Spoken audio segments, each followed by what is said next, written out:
We all may know what it's like to feel alone, but do we know what it feels like to feel isolated? In today's world, we may feel more isolated and alone than ever, but do we truly know what true isolation is?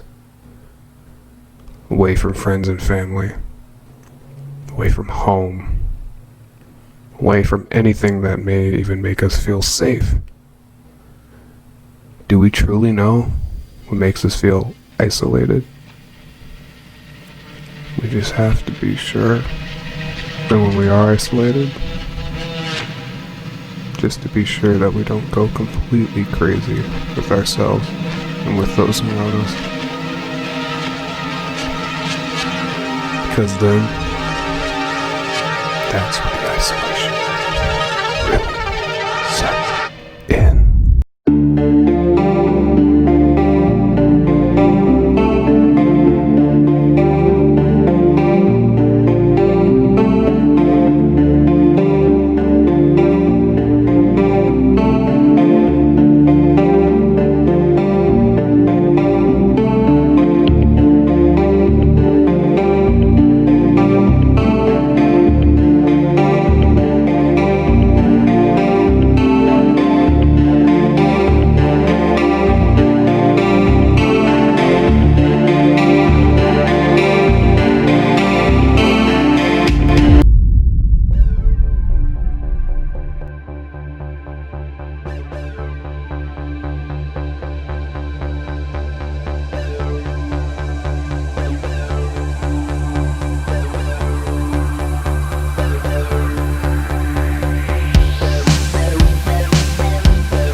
We are in the midst of a special time in history, one where we are all quarantining ourselves away from the world and other people due to a bacteria or microorganism.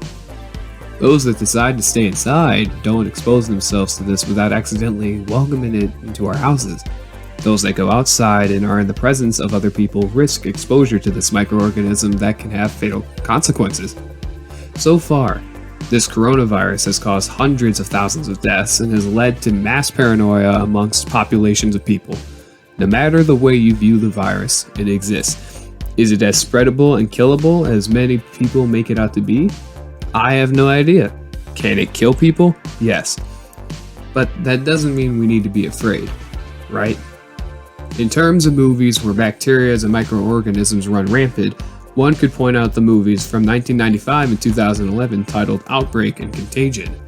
But this is a horror series, right? So what movie could I talk about where people isolate themselves and become hugely untrusting of those around them due to the risk of exposure to a bacteria or microorganism? I'm talking about John Carpenter's remake of 1951's The Thing.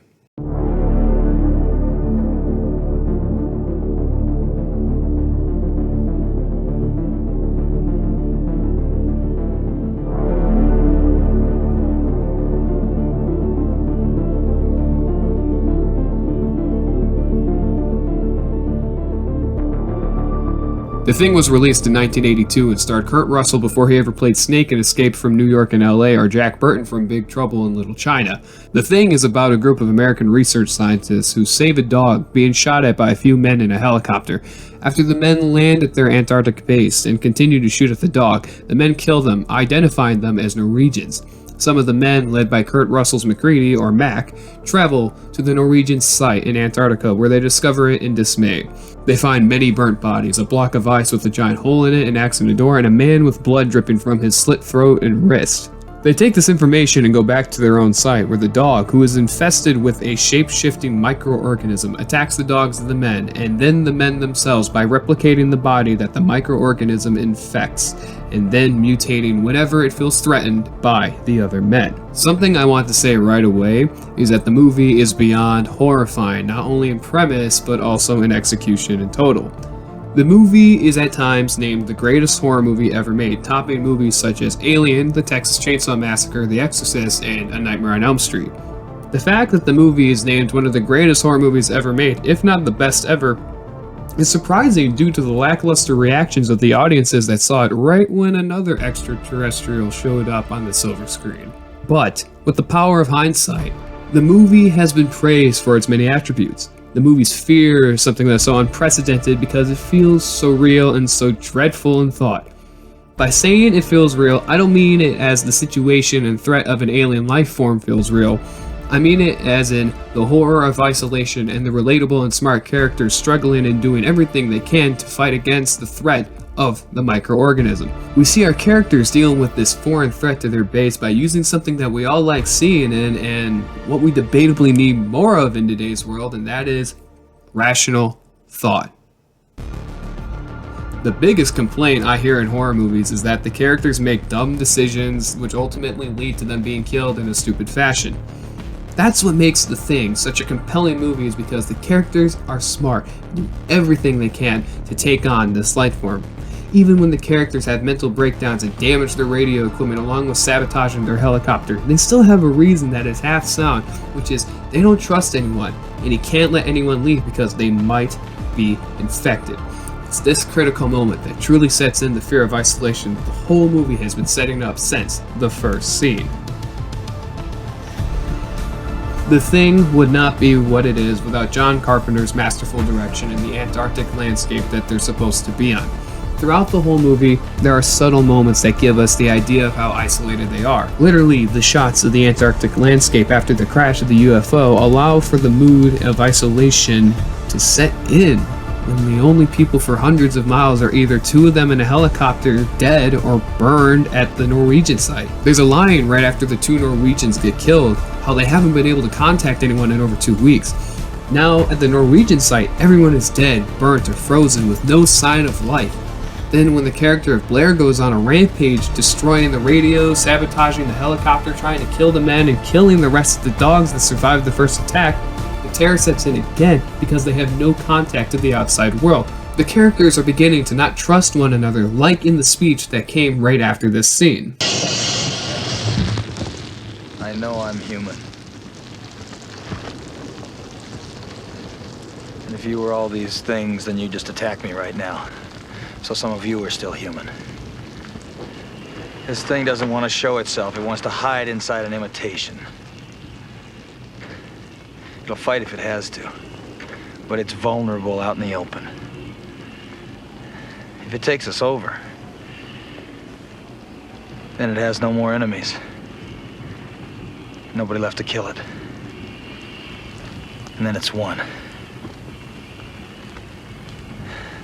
The idea of untrust and isolation sets in one last time until the end with this speech from McCready about how some of them are still human while others are infested. These men do what it takes to try and take on the virus, but with no one else but each other on their minds, they come up with very intelligent and unique ways of figuring out who is the Thing and how to prevent anyone else from becoming it. They do have a method of figuring out who the Thing is by realizing that the Thing works on a microscopic level, so they are able to use a burning rod on people's blood to find out who the Thing is. In order to prevent further infestation of the rest of the people alive at the camp and to be able to snuff out the Thing out of hiding, they throw Molotov cocktails into each room of the base. Each time the Thing strikes, it always manages to strike in a way that surprises you and picks off one of the movie's characters, which furthers the isolation and disturbing feel throughout the whole movie. Many movies try to recapture the feel that this one holds of isolation and being stranded alone, but can't capture that feeling. Even good horror movies sometimes aren't able to capture that feeling, and it all comes down to John Carpenter's direction. He directs the atmosphere with ease and makes the Antarctic landscape look like a cold hell that no one can escape from. He takes his time building up the scares with long dramatic pauses to let the suspense build up.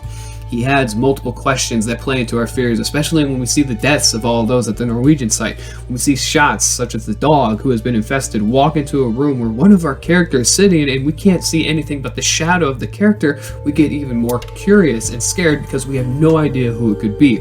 We see things such as McCready's torn jacket on the ground, making us think it's him, while one of them is destroying their radio equipment, and another one is destroying their blood bags, and another one is having problems in his chest and body. We have no idea who the person is and never find out until the thing strikes and it's too late. The powerful thing about isolation is its ability to not only scare you and suck the happiness from you, but also add in paranoia and take away from the mental instability.